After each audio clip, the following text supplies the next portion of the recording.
Carl Ditchburn and Chris Kemp, and it's our first community campus podcast. And this episode, we're going to talk about the origins of the organisation.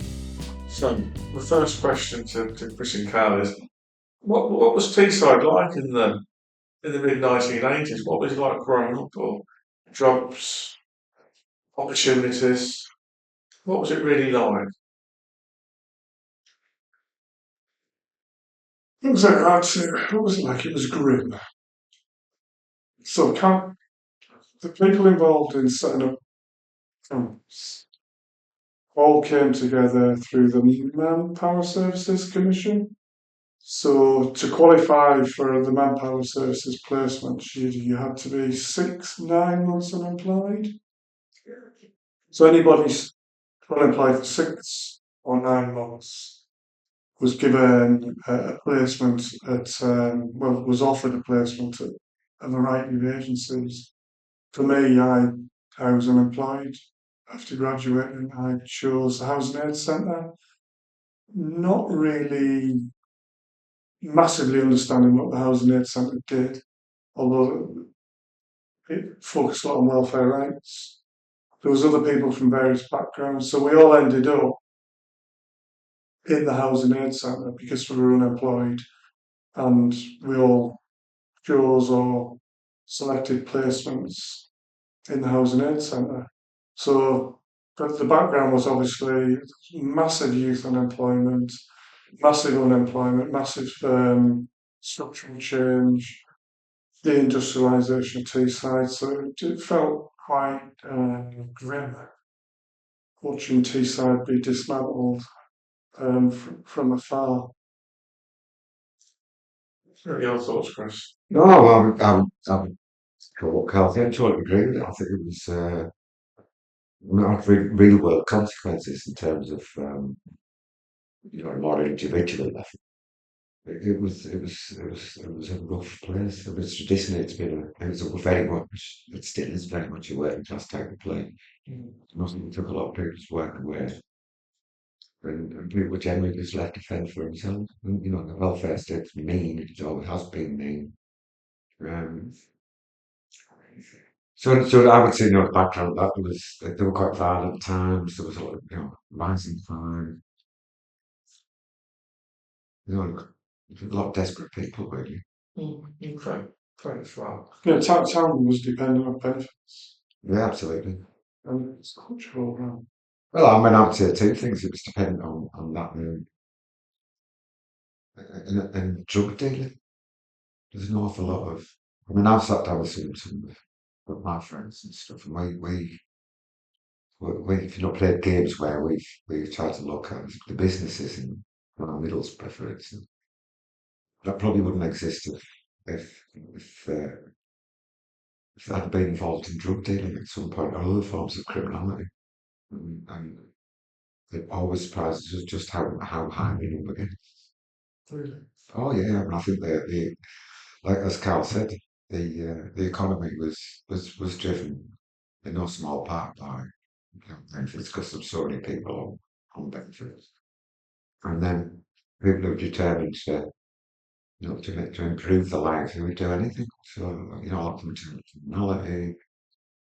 And as we've seen, now there's been an explosion in drug taking. Well, I think chase all that back to the 80s, really. And then there'll be something like it. Okay. So you're working at this Housing Aid Centre. How did the project originate? How did Community Campus come in as an idea? Whose idea was it? Was it a collective or a single person? People thought that was my idea. And what were your motivations in sort of forming a group?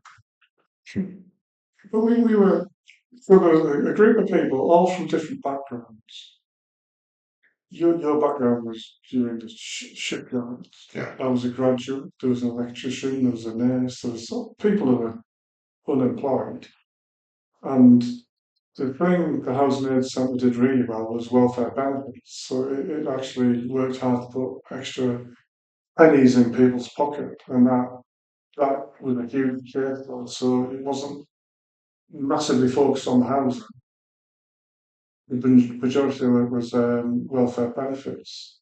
But we did represent people at the homeless section, and I think for a group of that people, housing became quite a passion in terms of ensuring the council were delivering their statutory rights and ensuring that private landlords were actually behaving themselves and following the law and issuing tenancies.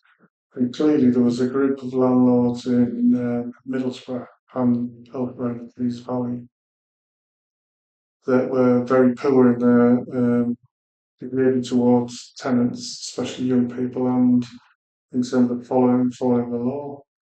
And a group of people at the Housing Aid Centre became more and more interested in housing and started, and I think it was a collective idea about trying to provide housing as a response to the poor quality landlords and poor quality accommodation in the town. Um, and there was a lot of internal discussions, and there was a group of 8 or 9 people in the Housing Aid Centre at the time, a couple from Stockton, the rest from Middlesbrough, and that mushroomed into the idea of becoming a landlord to house people, collecting the rent, helping young people, provide good quality accommodation, and those threads have been the foundation of what Stoke is today, 30 odd years later. My mum was, I mean, I would agree with that, but I'm saying the other thing in there was, I don't think you could do that type of work without making more than having interest in sort of politics without. I mean, that was really, and with the experiences that we've been through, it's a long-term deployment. I mean, I've been working for 3.5 years by that point. Um, well, there's an element of kind of push back, fight back against that Thatcher regime, basically. And then we started getting inspiration from groups like Whole Irish Co, the cooperative movement and stuff like that. And as Carl said, if you were a young person, there was really very little, if any, assistance available. And what was available was, I mean, a lot of landlords we deal with, going back to what I said, they were just criminals, drug dealers, criminals, and nobody wanted to help young people. So we put some really vulnerable people into the arms of people that we really shouldn't. But we had no choice because the choice was very stark. They're either on the street if they want a roof off their head. You just got the worst of the worst, really. Um, we were all involved at one point or another in trying to push the authorities to do more. And I know the answer that came back quite often was, even if they wanted to, it was an impossible thing to do. Which, we proved, all of us proved, was rubbish. Which, but I don't, for me, I remember like coming across that over and over again and sitting back at work and talking to each other and going, well, what is the Jubilee for? What is the Jubilee? And we'd all left at 18 or earlier. We're all still alive. We'd all managed to pay the rent. We'd all managed, feed, clothe, and eat, and all that. So all these people were telling us like this thing was impossible, where we were like living proof it clearly wasn't. For me, the message just came back. They didn't know how to do it. So we had to go prove them wrong. So what was the process? Did you start LinkedIn informal, or was it formal, or did you develop a constitution, or how did that come about? Cooperative agency, really, wasn't it? Well, initially we asked within the Housing Aid Centre for people who were interested in trying to develop an idea of this idea of housing people. But you're right, politically, we chose the option of the co-op agency because common ownership appealed to our political standpoint. So it wasn't like we weren't going to the bank or the enterprise development agency, we want to be a business. We were clear we wanted to be a business that has an ethical base. and we felt common ownership was that model. So we were meeting, we were discussing how this would look, who wanted to be involved. We got the cooperative development agency involved very early. Um, I think we got one of our earliest grants from the CDA to go to Whitby for the weekend with 7 or 8 of us to look at Armstrong and Dave Punchon to look at just fleshing out what it is we wanted to do, what it would look like, size and scope, and start talking about things like insurances, fundraising, strategies. But that was very early on. That was before we were registered. Yeah, and then the group started meeting on a weekly basis to talk about how it would build the business, to look at policies, procedures, rules, model rules, help from the CDA about registration fees, and it just started to mushroom from there. We did a lot of talking. We met weekly, and outside of those meetings, we did a lot of talking. So there was a lot of understanding built quite quickly with those individuals, and then of the original, I think there was 10 founder members. We lost some relatively quickly, and we added some relatively quickly as well. So we had a core group, and then there was a second wave of people came along. So came along, Mike Carr, Bob's first member of staff, myself. Um, so I was 10 founder members that had done 7, 8 months of a lot of the donkey work. Then a couple of those dropped off. Leon and Lenny dropped off. Um, that group plus the new wave of people then pushed it forward, and we got down registration with the common ownership movement to be an industrial and property society, um, with a vision of housing young people in Teesside. And I can remember, England, as it will say. I can't remember it was very much about learning the game, really, I thought. It was like, because, as you've mentioned, there was, a huge amount of deindustrialisation going on. We seem to be caught in a sort of political war between the then Conservative government and the Labour movement. There's what would come to know as red wall area. We were just getting punished, basically. So, I mean, the only thing they really did was in the absence of a coherent strategy was to throw in what's colloquially termed funny money, which for us meant, we could get loads of training money, get loads of training, it was all right. And we came across people who seemed to be into what we were doing. So we could get lots of training, which was kind of good for us. While we were in housing, it said we all got really good training. Um, and I think the other thing that, being in later years that I've seen a lot of, like none of us were afraid of paperwork. It's something we did on a daily basis. Where particularly people, small business people and stuff like that, I've seen so many be successful to the point where they need a level of bureaucracy to go further forward with all that paperwork stuff, and it trips them up and they ultimately fail.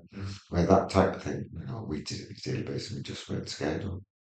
So we just took all that type of stuff in our stride. And then, a lot again going back to what I've just said, that you need to have strategic vision, and you need to be able to think, high degrees in strategic terms. And a lot of people can't do that, and it's just something that we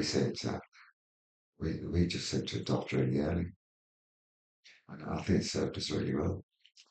At that time, did you have a strategic vision of what you wanted to achieve, or was it a very short-term strategy, acquiring properties or leases or? Well, I was thinking about this, like when you invited me to do this, about what was it we were actually trying to achieve, and did we actually do it?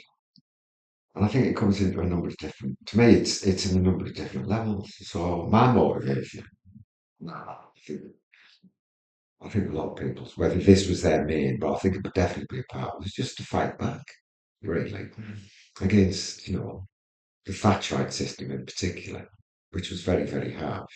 Well, as I said, we were everything was getting punished. I, so to me, the pushback was, and my sort of judgment about whether we were successful or not was about, homelessness, like poverty to some people in this country. I would say, particularly on the right, is seen as a punishment by a legitimate punishment of people by some people, not political too.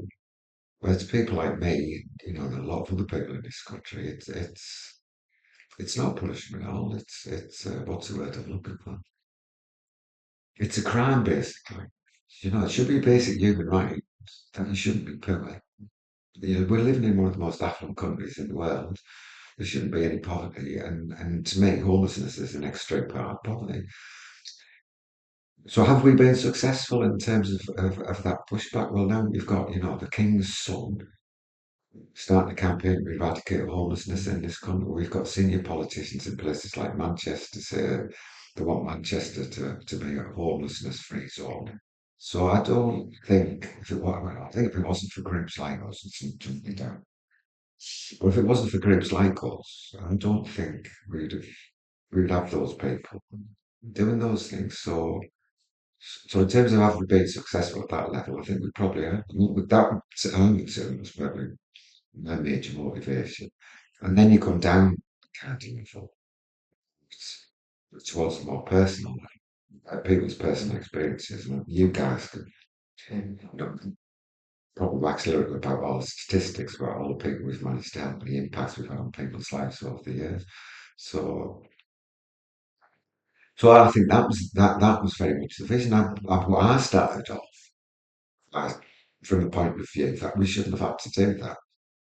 The councils and social services and the welfare state, really, the state should have been doing this. But as we've said earlier on, there was kind of a lack of motivation because young people are part of everybody's life. I don't think. I think we soon forget what it's like to be a young adult, really.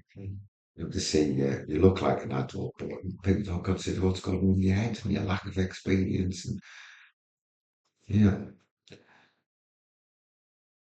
And then, of course, the other thing was that, and then they just went, well, it's impossible, which was just a lot of rubbish. So, I'd say that was my motivation was wanting to prove people wrong and trying to have some sort of political impact.